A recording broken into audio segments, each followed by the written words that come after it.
interested.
What is up, Frog Nation? You are tuned in to Postgame Beers, the Thursday deep dish, coming to you on a Wednesday, which is becoming a little bit too much of a common occurrence. We are the Lupton Drinking Club. I am your host, JD Sailors, joined by my co-host, Martin Guerrero, and the producer, Ray Cartwright. Boys, do you like the early weeks? I know we always do one on Easter, but now this is the second one. It makes me think of the old Jason Garrett quote. Yeah. Today is Tuesday. Yeah, it's Wednesday, but really it's a Thursday. Yeah. Yeah, for sure. I guess the good thing about this one is both teams aren't used to it, whereas with BYU, it's an advantage for them. Dude, I personally, I love it. As someone that has Friday and Saturday off, perfect. Yeah, and there's nothing I love more in the springtime than frog ball, but on Sundays, it is a little bit of hindrance to my day because there's so much going on with, it's church, it's grocery store, it's errands, it's getting ready for the week, it's just relaxing time. And then it's like, all right, well, I'm going to spend the hours of 1 to 4:30 trying to sweat out a Sunday game, trying to win a series or something. And it's just like, I'd rather just do that on Thursday, Friday, Saturday, honestly. On the flip side, when you have a home series, there's nothing better than that Friday night game one energy. So I don't really know where I land on the early series. What if I interest you in Thursday, Friday? Nah, we won all 3 games. That was cool, but honestly, that kind of sucked. Loved it. Dude, whole weekend. Yeah. It's a sprint. It's just a grind. If that was going to happen, that was the perfect weekend for me because I had family plans on Saturday and Sunday.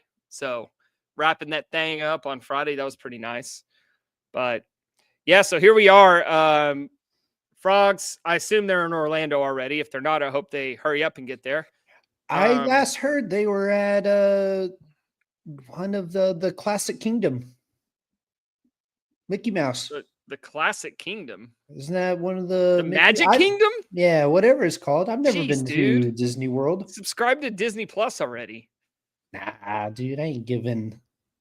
I don't know. Man. Never mind. I'm gonna keep my Walt Disney thoughts. Forget all that. Whenever you can pop on Lion King on demand, it's pretty sweet. I love Lion King. What's your favorite Disney movie? Yeah, here's a on theme discussion question to start off.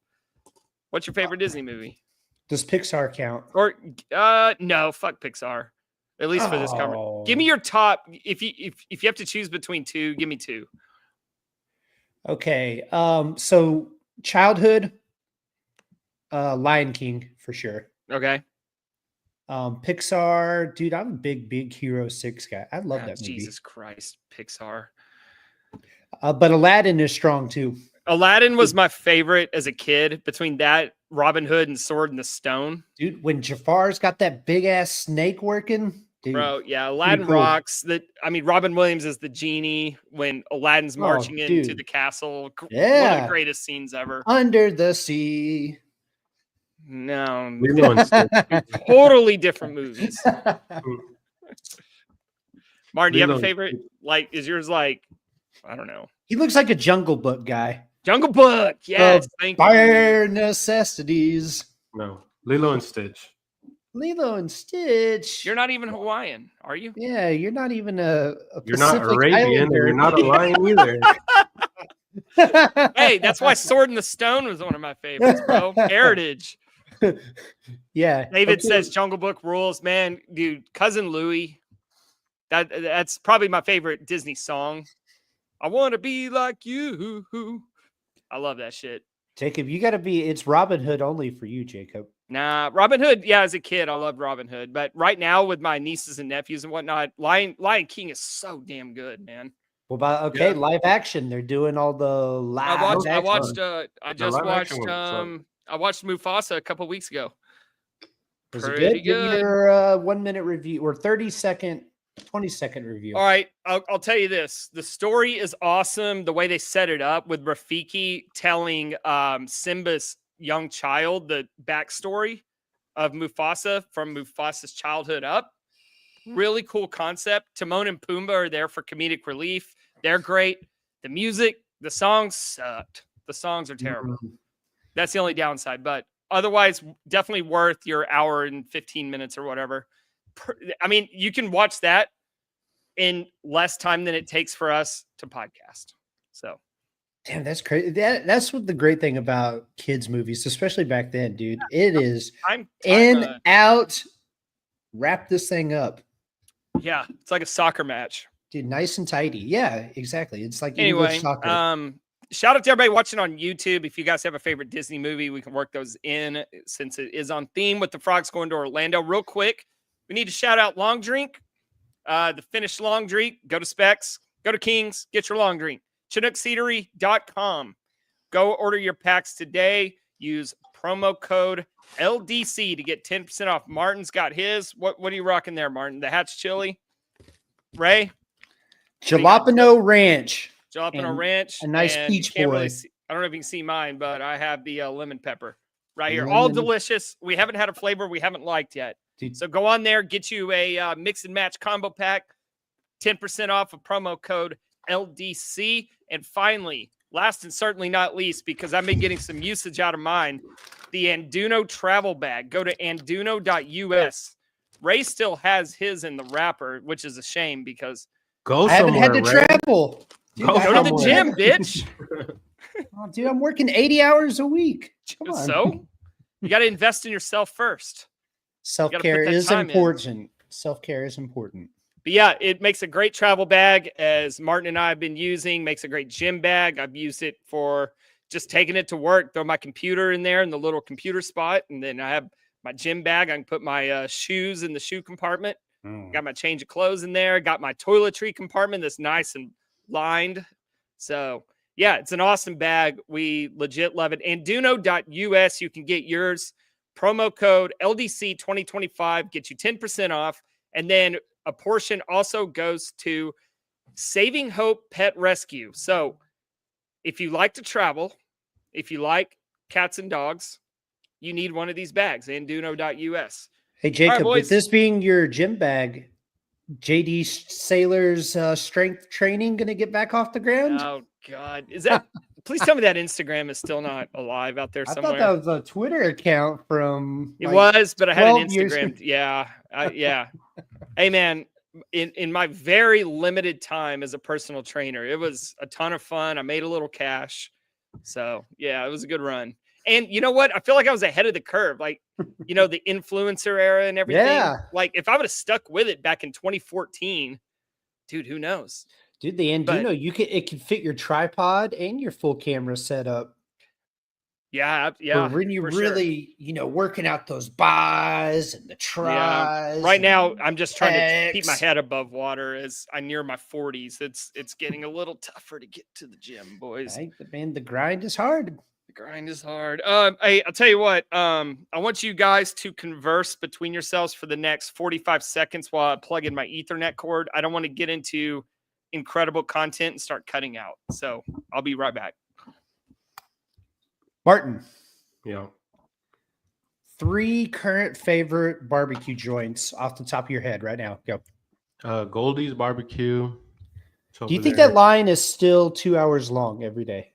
Probably not right now, but if you go right now. Well, it's sold out. They're probably not even open right now. No, I think they're only like Friday, Saturday, Sunday, or something like that. But if you go during this time, the line probably is not that long. But the Texas barbecue top 50 or whatever is about to come out. So as soon as that list comes out, everybody starts getting into barbecue again. So better go now. It is the season. Thomas, I agree. Number one. Oh, I can't rate this list. These. Dude, Martin, Angelo's is okay. My other two are probably not in Fort Worth. Number 2 is probably Burnt Bean Barbecue in Seguin, outside of San Antonio. And Sagan. Yeah, Sagan. We got Tyler He's back Sagan tonight. back. He got an assist. This is not hockey. It's not the hockey podcast. Danes is very good. Yes, Danes is very good. But for my third one is probably Hellberg Barbecue outside of Waco. It's in Woodway. That's very good. Man, I think Heim's is the best. And if Heim is looking to sponsor, throw a little Q our way. Yeah, Heim can jump up my list with just one phone call. Really tell you how great Heim is. Panther City, still a favorite of mine. Love Panther City. Yeah, they're very good. Yeah, I enjoyed that one. You know what I've noticed? So living in Dallas for the better part of a year up around the Addison area, not a lot of good Q places. You got to go to Cadillac Barbecue. That one's fucking amazing. Do I have to wear a 10-gallon hat? You know, do I have to No, look like it's Hank Hill, Pimp Hank Hill? No. Cadillac, North Dallas, and then there's one in South Austin, I think it's called. It's called Interstellar. That one's really good. That's probably my top 5 right there. Dude, thinking of barbecue in Austin makes me think of when TCU football played in Waco. And we had to make a drive, no stops, all the way down to Austin. We had a driver that would not stop. Torture chamber. Wait, Ray, you got to give the full context. So we went to the TCU Baylor game, and we knew we didn't have to drive home, so we drank with like it was an open bar. Dude, yeah. And then we celebrated a big win over Baylor. In like some random person's yard, just passing out beers. Well, then our driver made it clear that there will be no stops between Waco and Austin. None. Which the first 10 minutes of the drive, no problem. Yeah, minute 11, big problem. Dude, we look huge. At the ETA and it's like 63 minutes. And I'm like, there's no way. And she's driving. She's like, warned y'all. And she threw an empty bottle back there, said, here. In fact, she starts speeding up a little bit just to really rub it in that we are not stopping this damn car. Well, Ray had issues with the bottle. Dude, couldn't do it. Stage fright. Couldn't pee in the back seat of a car with 2 very attractive women in the front seat, and then Jacob right next to me in the back. And I'm just like peeing all in my bottle. And dude, I'm like, this is so awesome, man. Like F stopping. This is the way to go. You're like, at one point, I think you were like, I'm just going to go just for the hell of it. Yeah. I'm like, I could easily hold it, but I'm going to just rub this. Ray is sweating. His face is red. He's sweating. I'm curled up in a ball. Dying. I mean, that's the most miserable experience of my entire life. But if you can't go, it shouldn't hurt to hold it. Like, I don't understand. It can't be both. It hurt.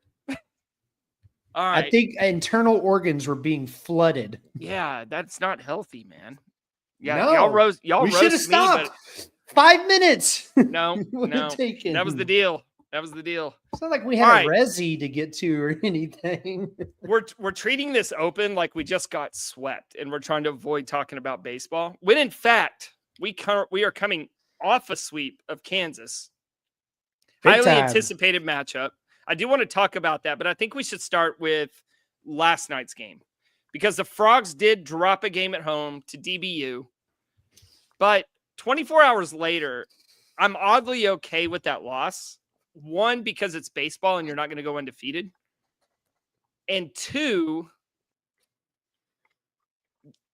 they showed that resilience that we've been seeing all year. 100%. 110%. And I think even despite the loss, I think these gritty games that they're having to play and these comebacks. I think it's going to serve them so well in the postseason. I could not agree more. I mean, DBU is a really good team. I mean, look how bad DBU wanted it. Yeah, they Dude, wanted it when real they bad. get the final out as their pitchers fumbling the ball, whoever caught the ball in the that game, was such a backyard baseball like fumbling catch. it, and then all of a sudden he's grabbing his like they just. I love what Kirk said after the game when he said that had all the feels of a regional. Yeah, that I had the same feel. I didn't listen to Kirk, but I wish I would have. But I agree with him. Martin, you have any thoughts on the game? Yeah, it felt like a super regional until DBU won. Yeah. And Krause is a bitch. Yeah. So, have you seen a more punk ass college baseball player? Like just dirty? Probably, but not as an opponent. I remember who was the kid from, was it Mississippi State that we played in the regional back in like 2012? Oh, brother, that's 13 years ago. He was a character, and it wasn't just to us. I don't have any idea how Krause is against Florida Atlantic or whatever, but this guy Tanner something. He's still on social media. Anyway, it's like Krause was trying to be like Kevin Crone. So I remember in the regional, he was jawing, and then our dugout started jawing back at him, and Schloss shut that down so fast. He stood up and just gave a thundering, "Hey, shut the F up!" And you could like see it and hear it on the broadcast. And guess what everybody did? Hey, shut the fuck up. Yeah. They weren't. Schloss knew we can't let this guy get in our head, Anyway, that's a story from the past, not relevant. What he did last night by itself is probably not so egregious, but the fact that he's the guy, he has priors. What he did in Dallas, and that, might have caused Colton Griffin to miss like a month worth of games after that, and then shit, is that why he was hurt? I don't have confirmation, but he left the lineup after that. Golly, dude. And that was on purpose. And what really, I guess, bothers me the most is that the one in Dallas was far more intentional, and he didn't get ejected. And for him to get ejected last night, that it had to be on purpose enough to where the umpires would be able to see it on the replay, right? Yeah, I thought that one it looked more intentional. Well, and I'm sure Kirk didn't. Like it looked pretty obvious last night. He's throwing he's not even trying for the green bag, right? Dropping the shoulder as he's going by. Like he thinks he's some kind of super hard badass. No, I think he was pouting because I think thought he had a hit until he realized he hit it to Anthony Silva. So he was kind of being pouty about it. But I guarantee you Kirk didn't hesitate to remind the umpires that, hey, we're sick of this guy's shit. So they didn't do anything about it last time. You're going to let him get away with this again? I think in the replay room, they were playing both videos. They just like looped in the other one. I mean, it was so fucking Bush League, and like, I don't know. It kind of just built up a lot of, because I think they had just taken the lead, right? Yeah. Yes. I think it was like 4-3 on the ground out right before that at bat, I believe. It was electric, literally, in Lupton last night. Like there was literally like static electricity everywhere. Like I don't know, it's hard to describe, but that really like built up the moment, and everybody was into it, right? Like as soon as Kramer, comes off the bag and he's pointing at him, and I think a lot of people remember what he did, and then of course the players are upset about it, and everybody was cheering very hard when he got ejected, and now he's suspended for a game. Is he suspended? Yeah, you get ejected. I think so. Yeah. All right, that's funny and awesome, but at the same time, we need DBU to win fucking games. They don't So- need him to win games. No, well, they that's play true. like They won last night without him. So. they Very play like mediocre. Delaware State, Tech, in the Conference USA. Okay, They'll be fine. Fair enough. I'm New just Jersey I guess I'm just saying. Technical Institute. Yeah. I guess I'm just talking in theory, but Dude, I can tell you who doesn't forget. That's Twitter. Twitter does not forget. So let's talk about that. So David comments in here to make sure we didn't skip over this part. But the drama didn't end with Krause getting ejected because I guess he's not familiar with the TCU Burner Army game. Dude, he because found out. He thought he was slick enough to go into that locker room, create a burner, and start jawing with TCU burners online. Just going right at Derico. It took Derico and friends like 5 seconds to sniff that out. And then he deletes the account as soon as he's exposed. What a moron. Created April 25, 2025. Yeah. Deleted April 2020. What a moron. And then nuked it. Dude, come on.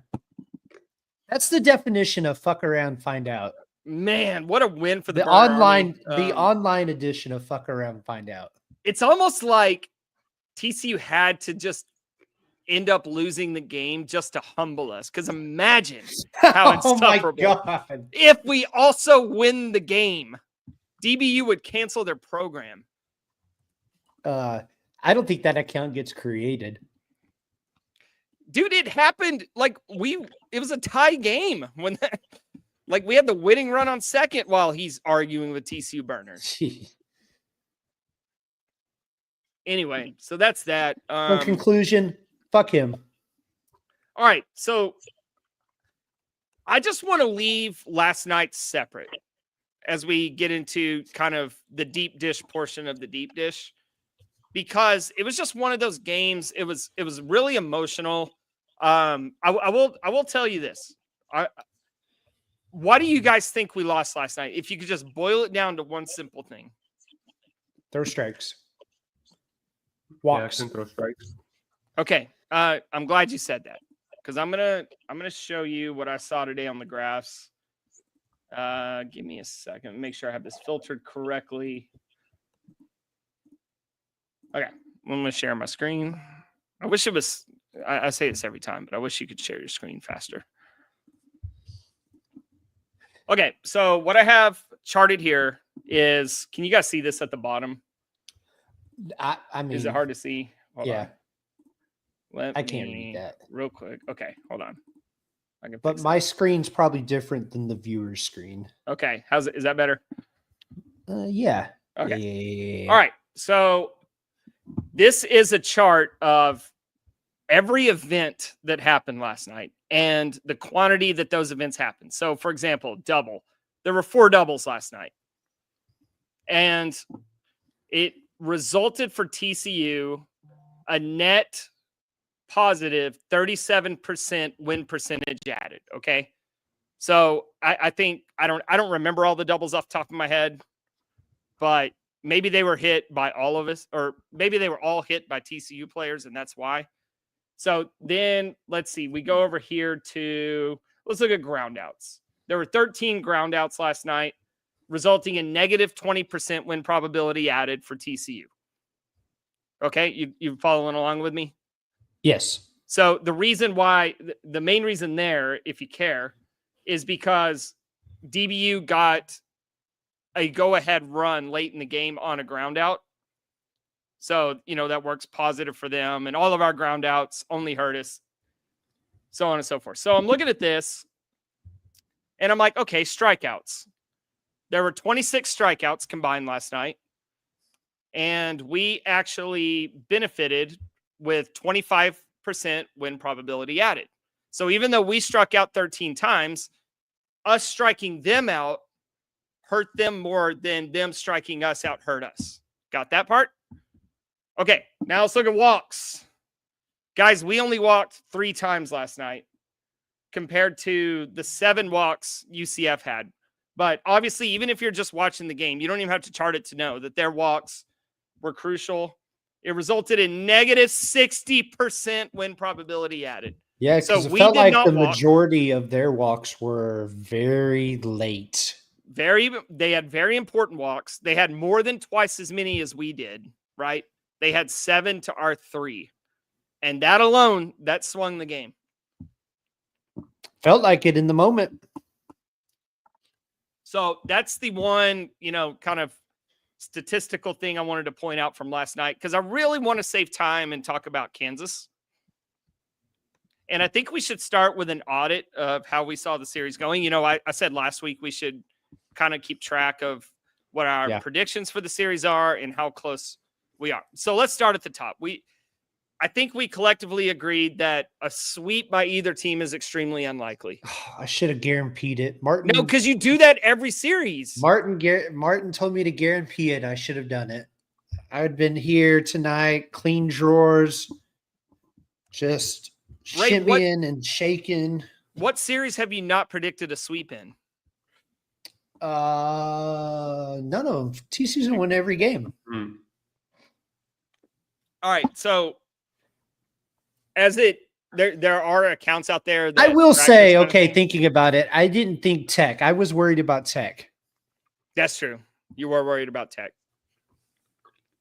Okay, so I should write this stuff down, right? Just to make this quicker. But so we talked about, all right, what would happen if TCU loses the series? And it's because TCU fans learned the name Brady Ballinger. Yeah. Dude went 0 for 8, 4 strikeouts, didn't even play on Sunday. Yeah. So if you told me that Brady Ballinger was not only going to miss a game, but go 0 for 8 with 4 strikeouts in the games he did play, that likelihood of a sweep becomes, worth discussing, right? 100%. I mean, so Brady getting hurt, that's like the new TCU injuring the quarterback. Yeah. No, he didn't get hurt. Jack Bell got in his head, and he needed a mental health day. Yeah, more on him in a second.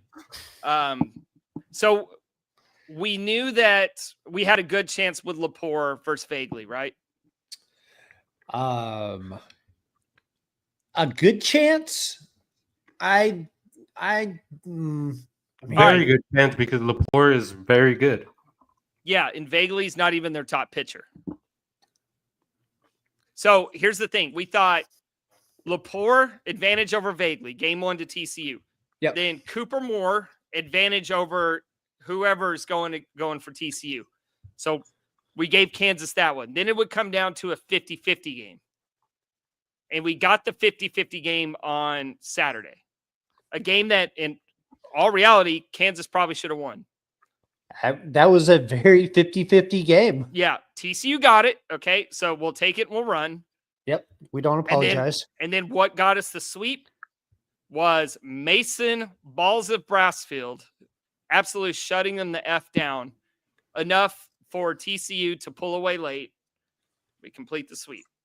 So I don't know if that's a good job of auditing our predictions, but I think we were in the neighborhood. There were some things that happened that we didn't see coming, namely Brady Ballinger being a complete detriment. Just a total non-factor. Right. And honestly, the Kansas offense as a whole didn't show up. Yeah, I think I saw on Sunday when I was watching the broadcast that Kansas on the weekend was only hitting like 115. Right. At one point on Sunday. So I'm thinking, sorry, go ahead, Martin. I didn't think they were going to just come out as flat as they did, but I thought maybe they would struggle away from home or in Lupton in a more neutral ballpark. And maybe they were looking ahead to Kansas State. I think the look ahead is a little bit less of an impact. I think what we underestimated was Kansas's strength of schedule. Mm-hmm. Very bad. And park effects. Because we did mention that Kansas hits in a Cracker Jack box up in Lawrence. Very SEC-like ballpark. But I also think we might have underestimated TCU pitching a little bit. Mm-hmm. 110%. So you can see, like, I have the games up. This is the Friday game, the Saturday game, the Sunday game. TCU kind of ran the show on Friday and Sunday. Do you Nah, think that on- TCU's pitching is underrated because it's not in the most, I guess, common form? It doesn't come in the most common form. Like, yeah, we have Lepore who is pitching like an ace on Fridays, and then we have two relief aces. I think it's underrated. Just my thought is because it's a bunch of freshmen, a bunch of really young underclassmen that are nah, carrying the I mean, water there. Sloan is not a freshman. Now Sloan is not. But I think of UD, Brassfield, Caden Smith. Yeah, but So- there's guys that are not freshmen like Sloan and Feaser, who are Rodriguez, who are Yeah. also producing. I also think the Arizona State blowout carries some perception nationally. Mm-hmm. It's going to skew the stats. It's going to stick out in the minds of a Ben Upton or someone like that. Yeah, I So- see it. I see it in the D1 DSR rankings. They use like a Pythagorean win-loss thing because Right. Pythagorean. Okay. He's an ancient Greek mathematician that came up with the Tracking. Pythagorean theorem. Yeah. so like the run differential is off because of that one game against Arizona State. Yeah. Thanks, Travis. Appreciate it. Love the comment section. Big fan. Stats and crafts. That's Yeah. good. So the Saturday game, we talked about in the recap, that was the one that Kansas really, if we're doing the Kansas podcast, that's the one they're really upset about. And the numbers show it. Like, they held our offense to a negative 15% win probability added. But our pitching was positive 55%. And So I wasn't with that's y'all won the on game. Monday Yeah. to do the recap, and it was wild watching that game because TCU was so inept those first 4 innings. Couldn't do anything to figure Carr out. I mean, 8 out of the 9 innings. And then Or Carr 7 out of the 8, really. just for whatever reason in the 5th could not command that baseball. Well, he got the first 2 outs. And then it fell apart. Yeah, we recapped the inning. I mean, I think TCU's offense does a good job of really making guys work. Man, And they it put doesn't him through the matter if there's grinder. nobody. Yeah, exactly. And I think once they get something going, I think one at bat builds off the other. Dude, right? that is so I don't have, any data to back this up, but it feels like a lot of our rallies are 2-out rallies, especially late. Yeah, that's a tough way to make a living long term, but I don't know. I don't know if that's true or not. I don't know how I would figure that out, but I guess there's a way. There's a way. Yeah, there's a way. I can We just figure had that to out. go. We had to go through the play-by-play of each game. Yeah, which thankfully I have. I have every event of TCU baseball charted on an Excel spreadsheet. Shoot, I probably have it up. I can show you real quick. No, I don't. I closed it all out. Anyway, doesn't matter. Mm-hmm. So yeah, write that down, Ray. Remind me to look into that. All right. So let's look at the weekend as a whole for the offense. I took away the DBU game because I, again, just want to really focus on the Kansas series. So Jack Bell for the weekend, 3.31% win probability added per at bat. That is a massive number. That is more than Stroh-Snyder against Tech, more than Stroh-Snyder against Houston. It's just his at-bats fell at the right moments, and it seemed like he came through every time. I think Kansas only got him out like one time all weekend or something like that. Like, crazy weekend. Carson Bowen, great weekend. Cole Kramer, Nolan Traeger, Brody Green, limited action. Isaac Cadena, hell, Cole Eaton got in on the action. Preston Gamster. Sylvan Myers, kind of on the average line. And here's the craziest thing about this. Kansas leading the conference. We swept them with Noah Franco, Chase Brunson, and Sawyer Stroh-Snyder being our most negative contributors to win probability added. How's that for depth? Oh man, dude, Jacob, if I would have, if we were talking, if we go back in our little time machine and I tell you on Thursday, TCU's going to sweep Kansas. Yeah. But those three are going to be your bottom three in contributions for the weekend. Yep. Do you believe me? Or you No. say No, there's no way. GTFO? Dude, there's no way. Martin, does that surprise you? I mean, yeah, Jack Bell was heroic, but it seems like to sweep a conference leader, you need one of those guys. It goes back to what we talked about in the fall, right? This team 1 through 9, very good. I would not expect sweeping the conference leader with 3 guys having a down conference or down weekend. But your 3 top guys, not even just 3 guys. Yeah, your 3 top guys. So that's extremely impressive. It helps when your other 6 regulars are all in the green. Let's not repeat the pattern in Orlando. Let's have, one of those guys. But that's like, the great thing because you don't expect that to be a common occurrence, right? Like, no, of course chances are at least one of those 3, hell, probably even 2 of those 3 are going to be having spectacular weekends, week out. Yeah. And it's not like, in pure raw statistics, they had horrible weekends. They didn't combine to go 0 for 18. Brunson had a home run. Stroh-Snyder hit the triple in the first inning that really got us rocking on Friday night. But, that ended the game, right? Well, from a mental standpoint, I believe it did. Yeah. Ended the series. They should have just stopped playing right after that.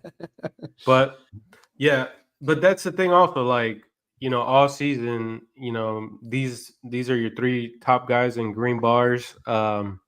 Yeah, let me flip over there and just not to fact check you or anything, but Jacob, you know what your bars look like? No. Christmas M&Ms? No. So, yeah, Martin, Stroh-Snyder for sure is leading the way season-wise. Mm-hmm.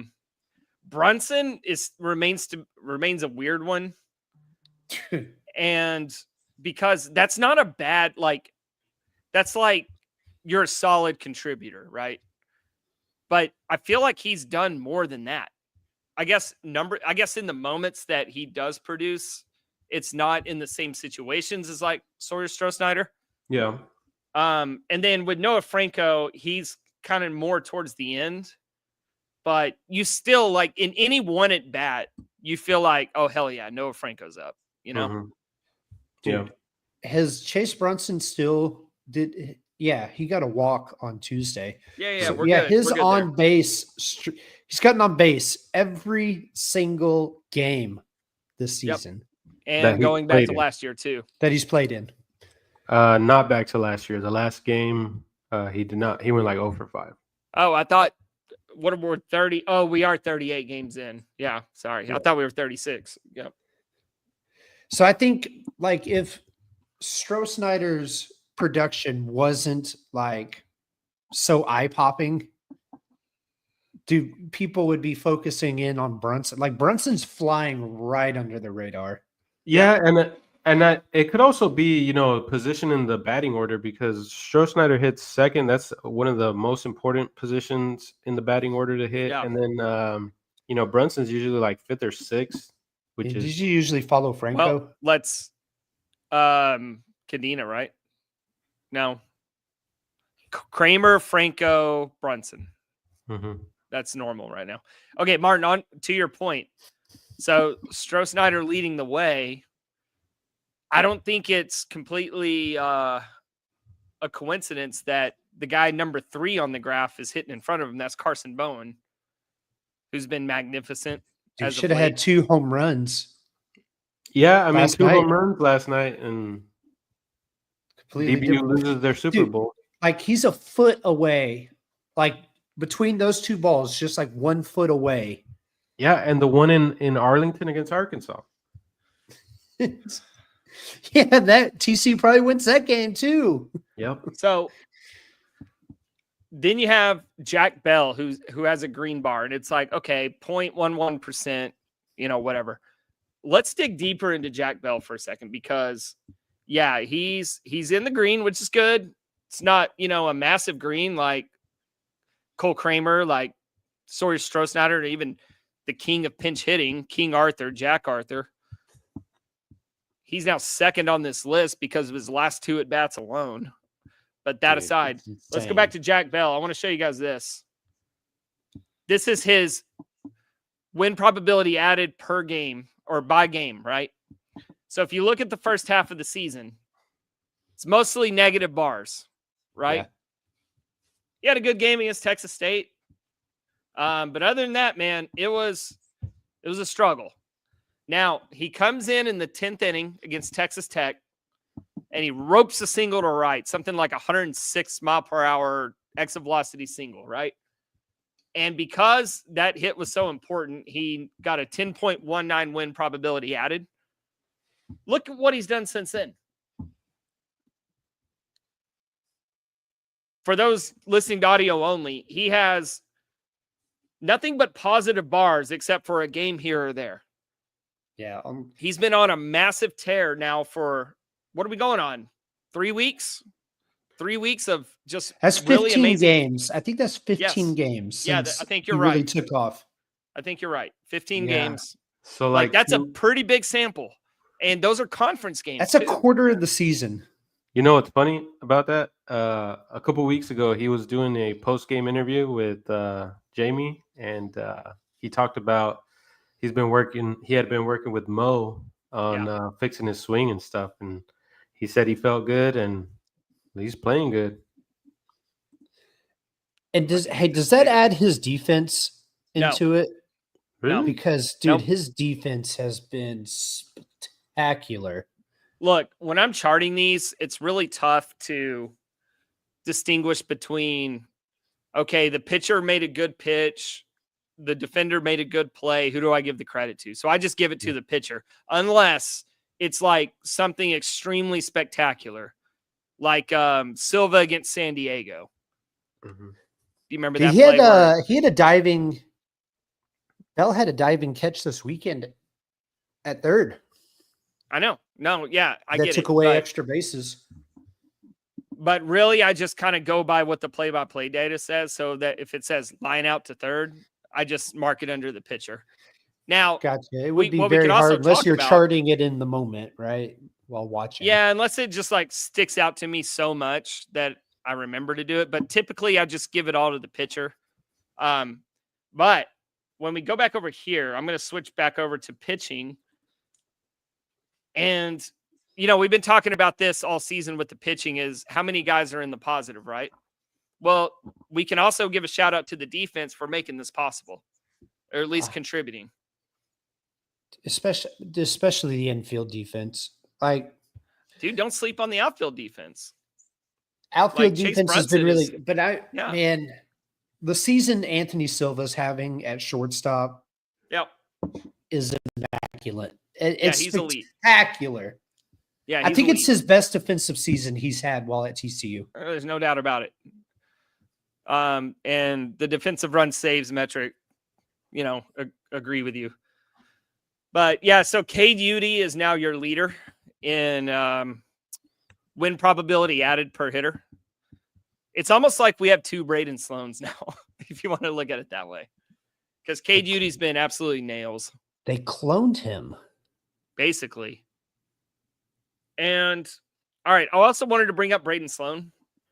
You can see, he's still having a great season, but he slipped a little bit, and I charted his individual games. I'm not digging this trend.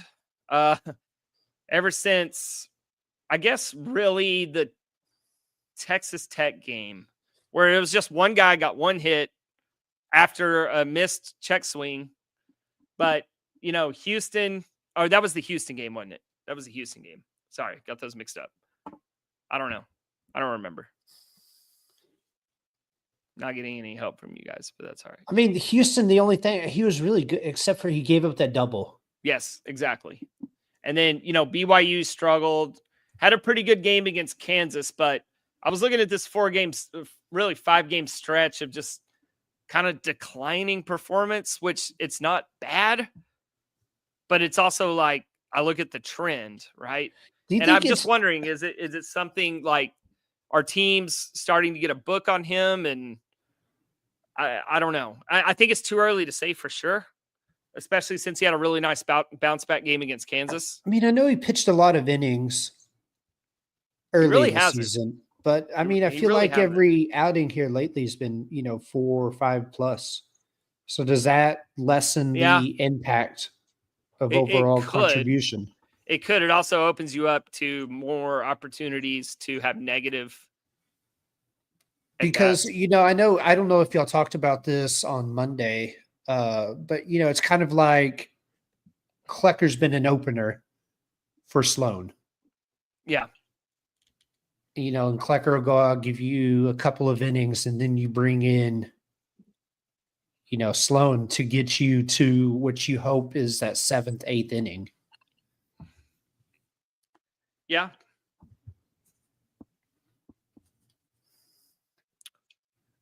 Anyway, we'll just.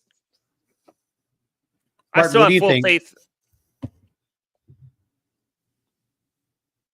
Martin? What? So Martin, what do you think? I mean, the Houston one was like you said, he pitched well, but it was like one big hit, right?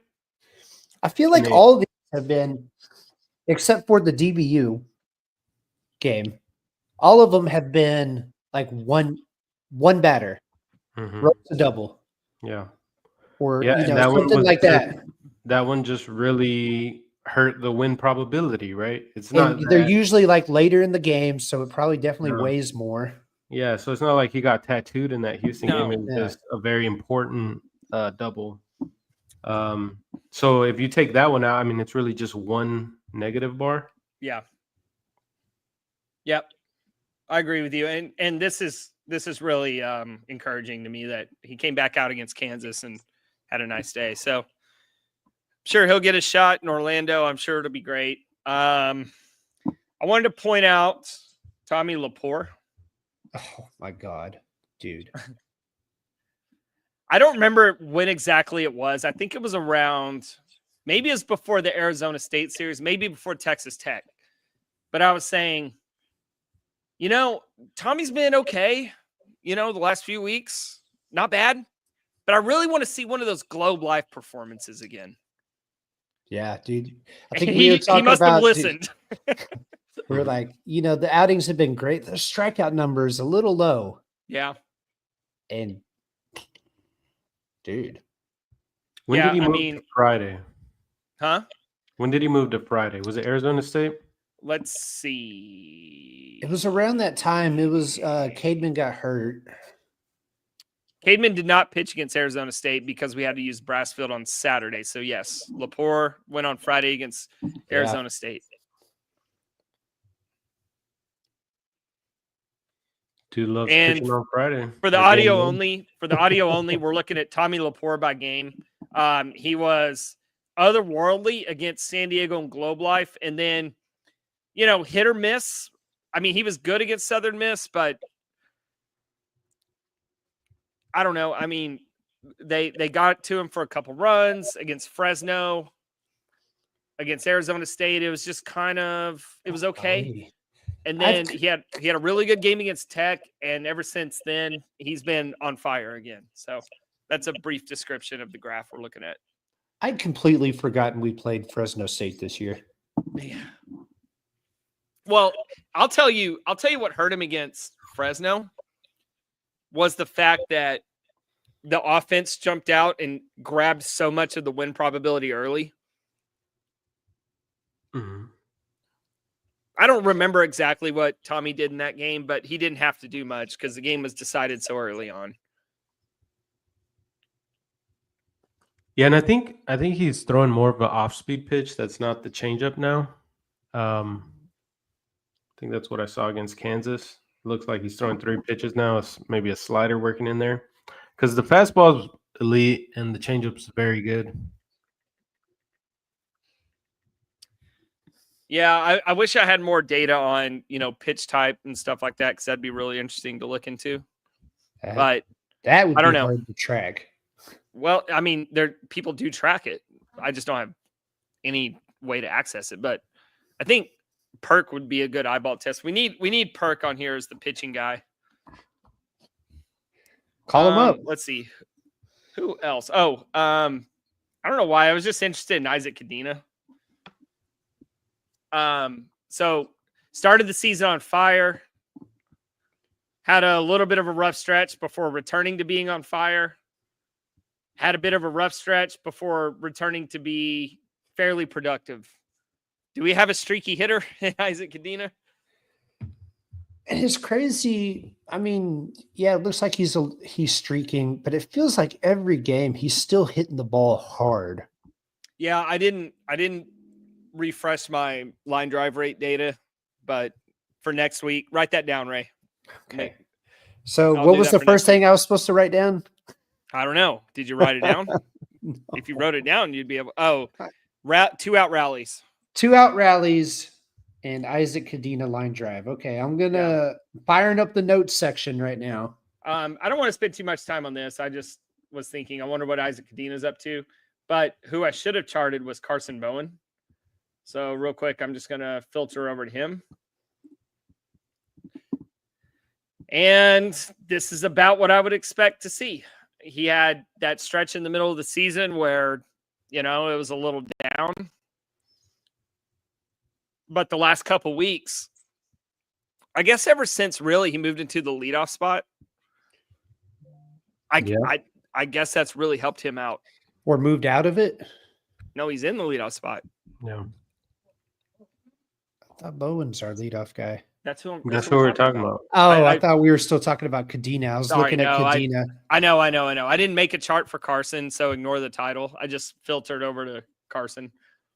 Yeah, I mean, playing more, and we talk a lot about, the top three guys, Stroh, Snyder, Brunson, and Franco, and how well they're doing. If he had enough at bats in conference play, Bowen would be right there among the top 10 hitters in the conference. How does he not have enough at bats? Because there's been fewer conference games than other games. Gotcha. Makes a big difference if you miss one. Yeah. You're right. All right. And then Ray, this is exciting for you. In the last 2 weeks, we've only had one red bar on base running. There we go. We figured it out. And it was just one play. It was Chase Brunson getting picked off. That's it. Ever since we ranted and raved after the UTSA game that we are murdering our offense with base running. I think Kurt Winton was ranting and raving. So we talked about that, right? He looked fucking annoyed. So we talked about that. We said, all right, it was after the UTSA game here where we burned negative 20% on win probability. Yeah. It was like the next day it was like the next day we were doing the deep dish. We were like, something's got to change. And boy, something did. Now we're not helping ourselves win with base running. We're just not doing it. That's better than killing ourselves. Yeah. Now we did get lucky a couple of times with Bowen this past weekend. Good base running, dog. What do you mean? He was dead to rights at second. When was that with the ball? The pitch clock violation. Yeah. Maybe he knew what was going on. He was distracting the pitcher. Remind me of the play. He was stealing second, and the umpire called it a dead play because he went over the time, and so he went back to first, and the batter got a ball. And then, the very next play, tries to go first to third. I mean, he went first to third, and that was close. He had an amazing slide. He did have a very amazing slide. Well, so last night, for instance, if Carson would have gotten thrown out at third on a very close play on a triple, I wouldn't be complaining about that. What I get mad about is base stealing attempts in terrible situations and trying to take an extra base where you have zero incentive to do so. And in those instances, I don't remember any. No. From the last couple of weeks, the last 14 days. And, that kind of coincides with TCU taking off in conference play. It also coincides with us almost losing to UTSA because of base running and Kirk saying, I have to address this. Well, consider it addressed. So chalk one up to Kirk. I remember, was it on Sunday when Traeger scored at home on a very close play? And Bill was like 85% of the way down the baseline, just like bracing for the call. And like they called him safe and he didn't even react. Like, damn, I hope review doesn't screw us because the LDC is going to get on my ass. Jacob's going to really light me up. Yeah, that was one where I thought it was a little risky, but hey, whatever. If you only do it every once in a while, your chances of them succeeding and not counting against you definitely improves. Because even in some of these games where we have red bars, we had instances where we took an extra base or stole a base and it worked out. It's just we did so many other bonehead things that it ended up in the negative. So anyway, that's the update on base running, and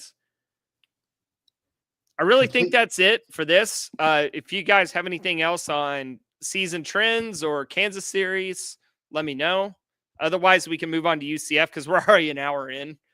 Yeah, let's go. UCF. Okay. All right, Martin, I'll turn it over to you, and I'll just try to supplement any notes you have on UCF. Yeah, so they're a very strange team. I know we talked about at the end of last one, you guys picked UCF to what? Beat Kansas State or something? Yeah. And I said UCF really sucks against Big 12. They really do. But it was more so that I don't believe in Kansas State. No, I know, but like you need to believe that UCF sucks in Big 12 play. So and I have no reason why they do, but they do. So UCF leads the Big 12 in batting average. They're third in on base percentage and fifth in slugging for the season, which I thought that was strange. Usually when a team is first in batting average, they're also first in on base percentage, right? Or they're also first in slugging percentage. By the way, real quick, I don't want to get you off your rhythm, but I do have a theory on why they're good on weekends and they struggle, or they're good on weeknights and struggle on weekends. What? I mean, they were also good during the week in non-conference play. Yeah, I know. It goes along with what I'm seeing from their pitching. But we can come back to that. I just wanted to let you know. So now that I've derailed you, you can just start your point over and get back on track. Just respond to why they lead the nation or lead the Big 12 in batting average, but they're only third in on base and only fifth in slugging. Theories. Okay. Say it one more time because I was getting into sit back, relax, and listen to Martin mode. So for the season, they lead the Big 12 in batting average. They're only third in on base and only fifth in slugging. Okay, that sounds pretty easy. They don't walk and they don't hit for power. You think it's that simple? I mean, usually I thought about it for a split second. So, I don't know. Yeah. All right. But so in Big 12 play, they are fifth in batting average, so like middle of the conference, ninth in on-base percentage, and eighth in slugging. So they really struggle against the Big 12. So they hit a lot of singles. Even offensively. Yeah. Yeah, they hit a lot of singles. They don't walk a lot. So that makes me okay. So I looked at their pitching staff too. They don't give up a lot of home runs, and they also don't hit a lot of home runs. So that makes me think that maybe it's hard to hit the ball out of their what is their stadium called? I don't know. Disneyland. I can see if I can pull up their park effect real quick, which I wish I would have done sooner. would have been relevant to the pod, but I don't have a producer, reminding me of things. So Yeah. So their leader in OPS in Big 12 play is Ross DeAmez. He only ranks 26th in the conference in OPS. And to contrast that, the Knights have 3 of the top 27 for the season in OPS. Those 3 are Andrew Williamson. He's hitting 346 with a 462 on base, and he's slugging 624. He's 7th in the Big 12 in OPS. Edian Espinal, he's hitting 372 with a 480 on base and a 529 slugging. He's 21st in OPS. Lex Bodicker, he's hitting 341 with a 436 and he's slugging 556. He's 27th. And then this Roz de Amez guy, who's their best hitter in conference play, he's hitting 353 in the season. He has a 432 on base and he's only slugging 451. That's 61st in the OPS. So, yeah, it looks like they got a team full of slap hitters. Who's their best WAR guy? WAR overall? Yeah. This is WAR. Let me start there. WAR. So it should be Williamson. Yeah, Williamson's a good player. But so because I'm trying to learn lessons with each week. And Brady Ballinger may have fooled me a little bit because nobody for UCF is even close to the production of Brady Ballinger. So I don't have the park effects in front of me, but what I do have is UCF. Their strength of schedule is 73, but in non-conference, it's 103. Okay.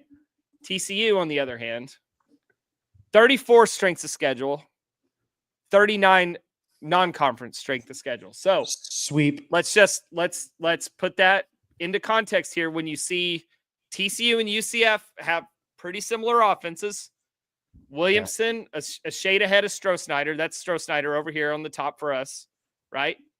Williamson's a shade ahead, but TCU's doing it against much tougher competition. I was going to say, what if the roles were reversed? How much higher would TCU? That's what I'm saying. They played that week of a schedule. That's what I'm saying. Because that's like TCU playing all their midweek games. Because their midweek games are probably around that. Their midweek games? TCU? Against Rio Grande Valley, against UTSA, against DBU? Well, yeah, TCU, we'll talk more about this later, but TCU has a very tough schedule. And it's a weird year, Martin. I was thinking about this. I didn't get time to compare it, but you know how in years past we would look at non-conference numbers and say, damn, we got some guys that can hit. And then as we go through conference play, that on-base plus slugging just goes down and down and down and down. That was last year. I mean, it's like every year. But this might be a weird year where not only does it stay the same as non-conference, it might get better in conference play. And I know it is what it is. So do you think that has to do with Texas and OU leaving the conference? I mean, we're not playing Oklahoma State. Yeah. We're not playing West Virginia. Baylor will have something to say. Eat our lunch. Some years, not every year, but some years. I just think pitching quality in the Big 12 is down from probably like the last 10-year average. And I think a large part is, Texas and OU leaving the conference. It definitely has something to that contributes. I don't think it's solely dependent on that. And it helps that we've played some of the worst pitching teams like Texas Tech, BYU. Once we get to Baylor, once we get to Arizona, which surprisingly has good pitching. Yeah, they're going to have something to say. Yeah. But so I'm looking at this graph comparing the offense between TCU and UCF. Oh, Jesus. UCF, that's right. We're not playing Kansas. So the fact that they're pretty even, but TCU's strength of schedule is significantly better than UCF. I give TCU a sizable advantage on offense in this series. Yeah, I mean, I'm trying to learn lessons from Kansas because Kansas Yeah. had a shit schedule, but their offense on paper was better.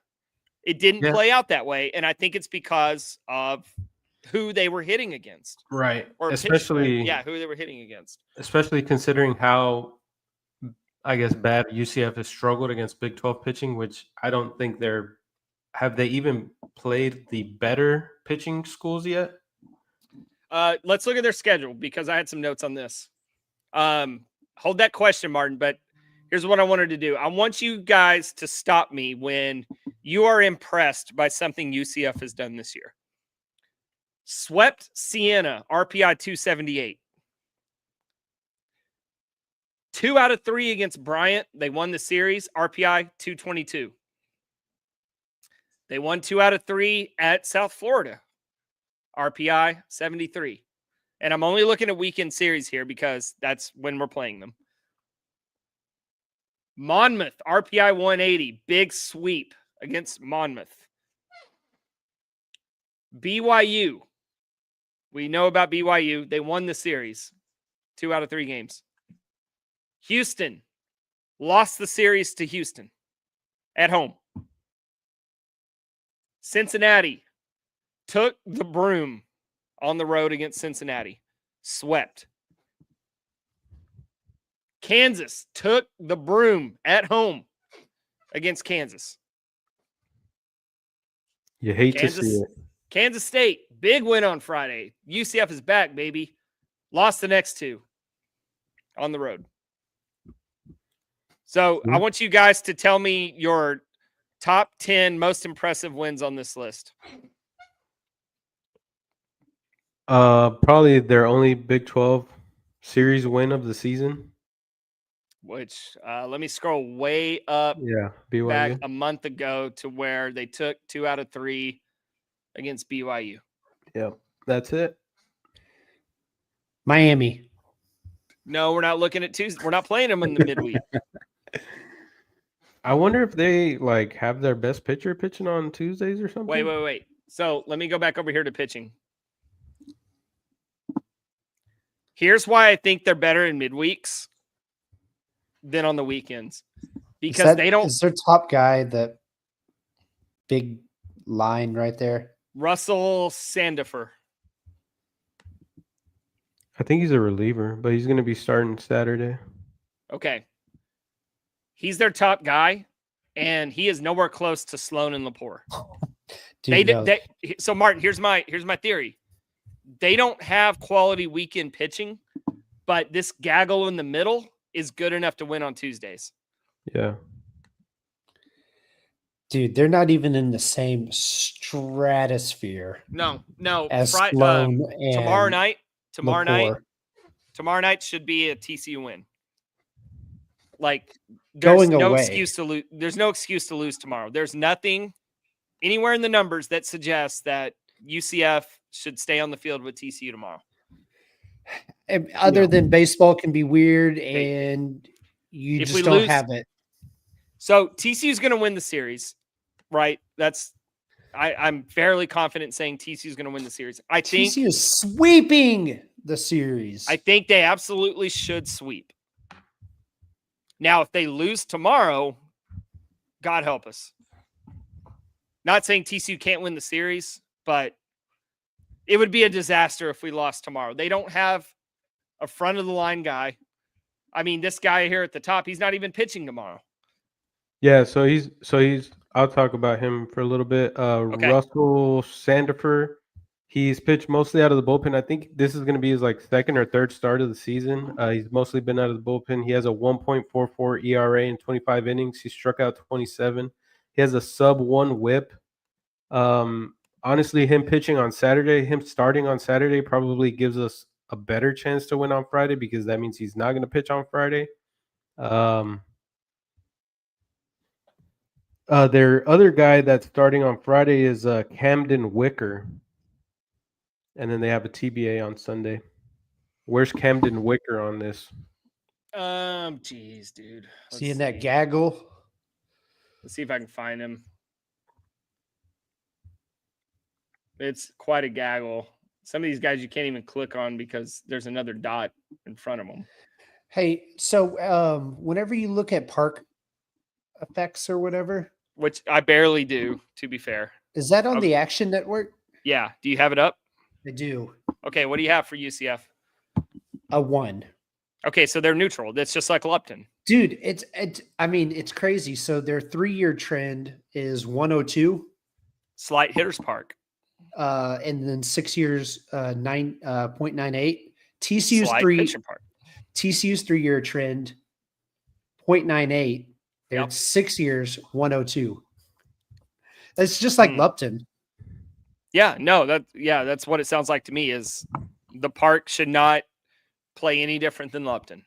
Sounds like El Nino has an effect on this. Yeah. Because I wonder if the humidity of Florida has an effect on, making it harder to hit home runs. I wonder if the humidity from the Gulf of America has really affected since they changed it from the Gulf of Mexico. Wanted to work that in. I think they're closer to the Atlantic, but all right. I think they're right in the middle. No, they're not. They're basically on the East Coast. Mm-hmm. Oh, it's Florida. Everything's the East Coast. No, it's not. Not Tampa. Yeah, but the moisture is not blowing in from the Atlantic, I wouldn't think. Why are we arguing? What are we wasting time on? Martin, who's the guy you wanted to see? Jet stream patterns. Wicker? Yeah. Okay. He's their Friday night or Thursday starter. So he's at, let's see, what is that number? 0.33. So he's right in here somewhere. Yeah. From what I've seen, going back, looking at their pitches, because I was trying to figure out who's going to start, and it looks like they don't really have starters. They have guys who start games or whatever, but they don't go very deep, and they got a lot of bullpen guys who pitch a lot of innings, like the Standifer guy, and now they're trying to make him a starter. They got a guy who might be a key reliever in this series is Dominic Castellano. Last year he went 7-0 with a 2.83 ERA out of the bullpen, but he's not having that good of a year this year. I think he's like a 4.8 something ERA. But the thing about him is he's one of their very few left-handed pitchers, and with TCU's lineup being very predominantly left-handed, I feel like he could maybe have some effect on one of these games. Yeah, I mean, look, they're not a team without a pulse, right? They did go 16-5 in non-conference, and they looked pretty good at times doing it. The only thing is their non-conference strength schedule is 103. TCU essentially has the same non-conference record with a strength of schedule of 39. TCU is significantly a better team in all areas. Yeah, for sure. In all areas. In all areas. It really should be a sweep. It's hard to sweep, especially on the road. We couldn't do it against Houston. We couldn't do it against Tech. But I think we've grown since those series. They don't have an Antoine John that it's damn, if they're able to somehow have a lead when he comes in the game, good night. Yeah, it's just really hard to win. What would that be, 11 straight Big 12 games? It would be. They're at 8 now. But it's very dependent on who you're playing. It's very hard to do it when it's, Texas, Oklahoma State, and West Virginia on the schedule.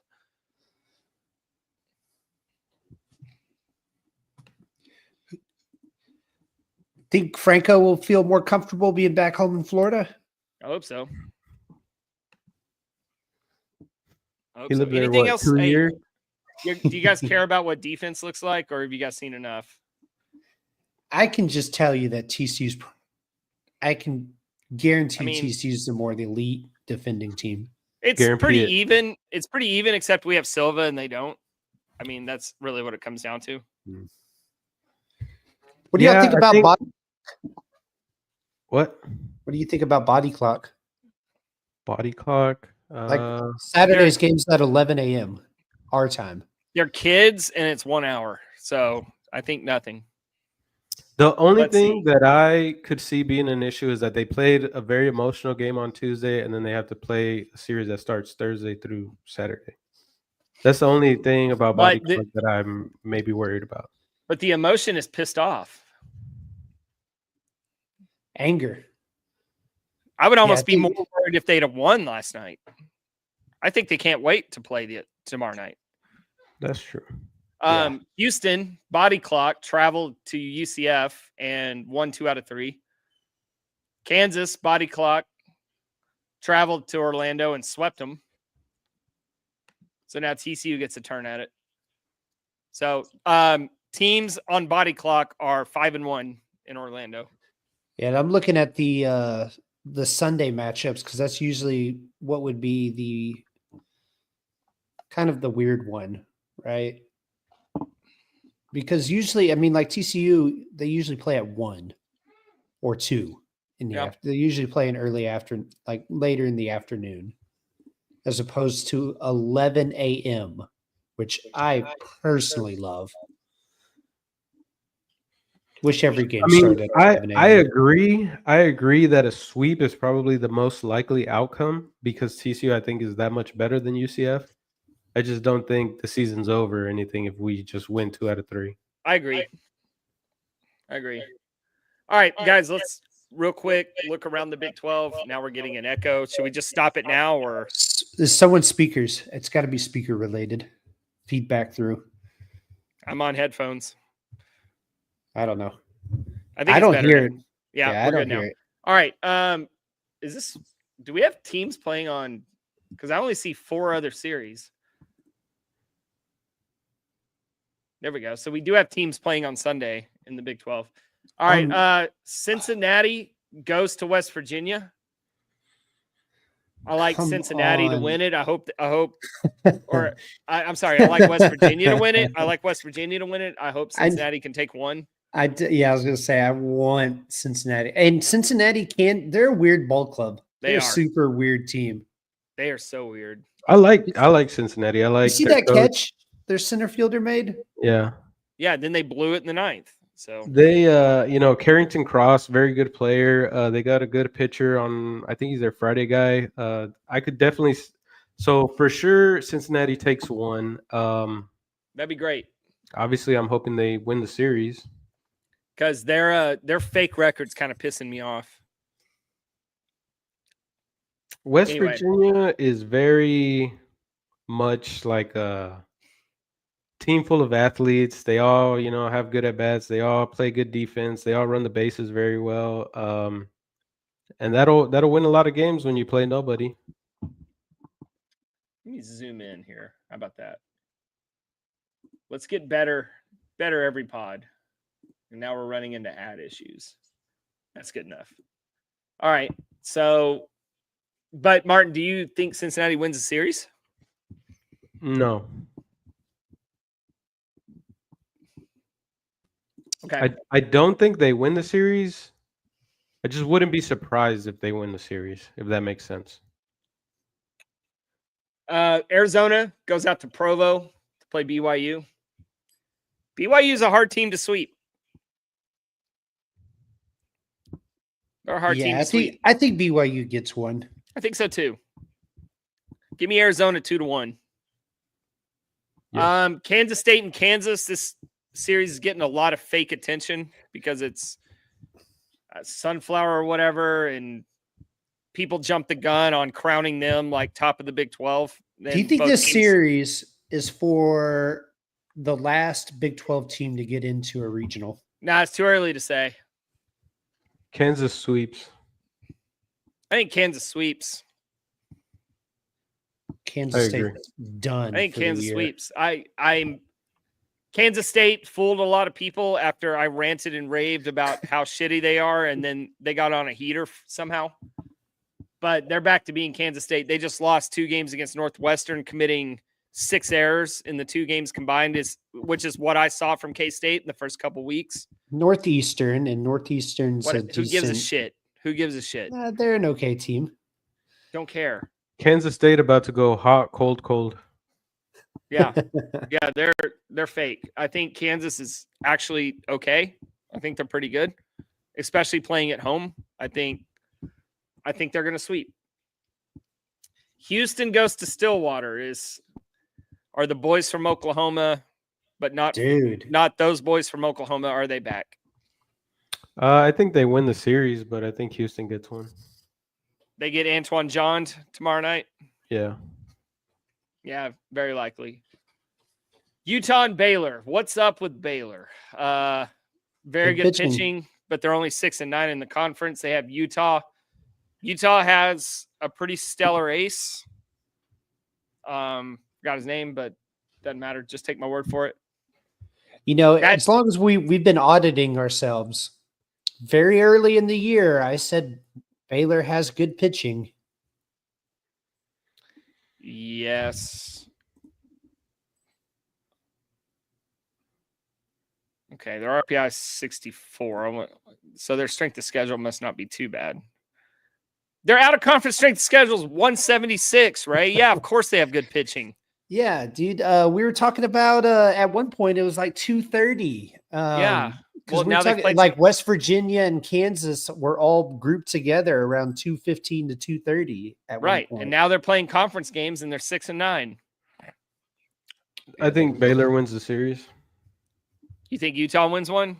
Yeah. Yeah. If they're going to win one, they got to win tomorrow night, I think. They have a really good shortstop too. I think his name's Core Jackson or something. Yeah, he's very good. He is the number one shortstop in the Big 12 for sure. Finally, we have Tech going to Phoenix to play Arizona State. Arizona State 9-6, a little surprising after how they looked against us. They get back on track this weekend. That's a sweep. Calling the brooms. Yeah. Brooms. Yeah, I don't hate that.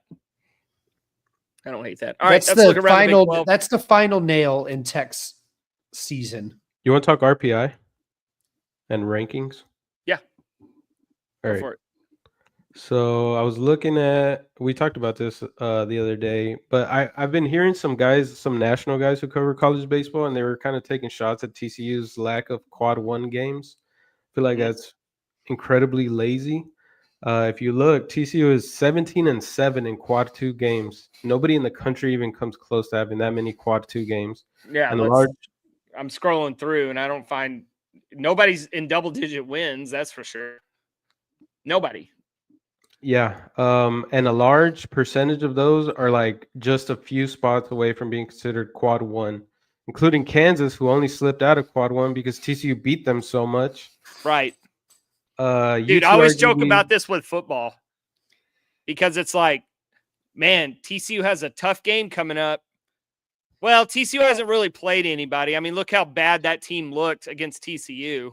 Oh, my God. The biggest one was Oklahoma in 2014. Yes. They come into Carter, top 5 team. Right. TCU walks the dog with them, and then they end up like 18th for the year. I mean, we had to survive a Hail Mary there at the end, but yeah. Yeah, no. And then the narrative instantly flips to they still haven't played anybody because look how shitty that team looked against TCU. Yeah. So, yeah, I hate it. Yeah.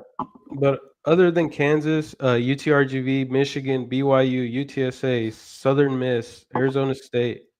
Well, never mind, not BYU. Delete that one. Delete. But UTSA, Southern Miss, Arizona State, these teams are not far from being considered, quad one games. San Diego, they're on a 5-game winning streak. They are not far from being another 4 wins in the quad 2 column. Fresno State is a mere 7 spots away from being considered quad 3. If San Diego moves up to quad 2, that leaves only 6 games this season that are in the bottom 2 quads, which is insane. Like, look up here at Georgia, Arkansas, and Texas. Look at their quad 4 games. 44 wins between the 3 schools that are quad 4 wins. What is TCU have right now? I hate the SEC. TCU has 6. And like you said, Martin, I don't know. Those could change. Well, I don't know. What is that? Air Force and Fresno? The quad 4 games is so if Fresno moves up, If Fresno moves up to quad 3, the only quad 4 games that we would have this year is 2 against Air Force and 1 against Tarleton. There you go. What about UTA? They're That was quad on the 3 because road. we were on the road. Oh, And shit. they're No, they're almost quad 2, dog. 2. That's Yeah, quad because 2. they moved up to quad 2 after they swept Tarleton after they beat us. Nice. Go And Maverick. well, the game at home will definitely be quad 3, maybe quad 4 Yeah. by the end of the year, Yeah. but who cares? We're going to beat them at home, so Hopefully don't it worry rains about that that. day. So going into the rankings, we came in at 25th. And I think the D1 rankings really harp on quad 1. So I kind of had the thought, Monday morning, well, what if I looked at quad 1 and 2, right? Because TCU has 24 games in quad 2 compared to their 4 in quad 1. What if I took the winning percentage of both and then weighted quad 1 more than quad 2 and just looked at the combined record, right? Compared to the teams ahead of TCU in the top 25. But then I thought, that's exactly what RPI already does. So how can you use quad 1 games against us when our RPI at the time was 15 and say, lack of quad 1 wins. Let's drop them 10 spots from RPI. It's because they didn't have us in their rankings the past couple weeks. You see it all the time when teams like get a big series win. They go from unranked to 17 or from 15 to 9. Louisville went from like 17 to 14, which, once you start getting into that top 15, you're really splitting hairs. Louisville moved up 3 spots from 17 to 14 after they lost the series. I don't want to give TCU Twitter more credit than deserve. They deserve a lot, but I'll say this. When the rankings came out Monday morning and we were 25th, Kendall and D1 definitely got an earful from TCU Twitter. I listened to the D1 podcast today where they did the field of 64. And TCU sitting in the 11 spot hosting. And Kendall specifically mentioned TCU's quad 2 record. Bullying work. Bang. Bring back bullying. Yeah. Thanks, I think Kendall. I think he got the message. Look, every SEC team brings out their torches and their pitchforks every week, no matter where they're ranked. And you see the D1 rankings and it's full of SEC teams. We need to do the same thing. All right. Monday morning. Real quick, Travis is asking what determines the quad number. So it's a little convoluted, but quad 1 means if you're at home, you're playing a team with an RPI between 1 and 25. If you're on the road, quad 1 is considered anywhere between 1 and 60. So like in the case of UTA, where I don't know what their RPI is right now, but because it was away, they can be all the way up to number 120 in RPI and have that considered as a quad 2 win. Whereas at home, that drops where the max for quad 2 is 50. I guarantee you they're not in the top 50. So if we'd have played UTA at home, it would have been a quad 3 and possibly a quad 4 game. So, if you look at quad 2 versus quad 4, if you play a team that's 110 in RPI, but you play them on the road, that's quad 2. If you play that same team that's 110 at home, that's a quad 4 game. That's why those wins at San Diego are so significant. And we need San Diego to keep winning because as bad as their season's been, they can still sneak into quad 2 because it was an away series. So right now, I think they're sitting at 131 or something like that. Dude, if San Diego went undefeated the rest of the way and they won their tournament, could they sneak into quad 1? Yeah, they absolutely could. But I think by that point, TCU's narrative will already be pretty much fully determined. I don't think San Diego is going to swing that, even if it is 4 more quad 1 wins. No, but maybe it could like get It us a could mean the national difference seed, between a top 8 seed and a top 16. possibly, depending on what TCU does. I Yeah. think really if you're just the casual fan, which I don't know how many of those are listening to this podcast an hour and a half in, but you just need TCU to keep winning, and the rest will take care of itself. All right, boys, that's 90 minutes. Let's wrap it up. We good? Oh, Go Frogs. Toadcast tomorrow. Who's in? Toadcast? You guys want to hear Monday? Bang! Dude, we might get all 5. We might get all 5 of us for like the first time since the San Diego recap. I might drive to Orlando tonight. Well, you at least got to pop on so we can get all 5 in one box. It'd be like regionals with the quad box. We'll have the 5 box going. We haven't had the 5 box in a long time. That's true. Yeah. Yeah, I'll be there. I'll be there. Sweet. All right, Toadcast tomorrow. Thanks for everybody for joining. Thank you to Long Drink, Chinook, Cedary, and Anduno. Please go check them out. Support those who support us. I was going to say something else, but who cares? That's it. That's the Toadcast. Frogs, Disney, tomorrow. Go Frogs. Mickey Mouse Ball Club. Chayton Krause is a bitch.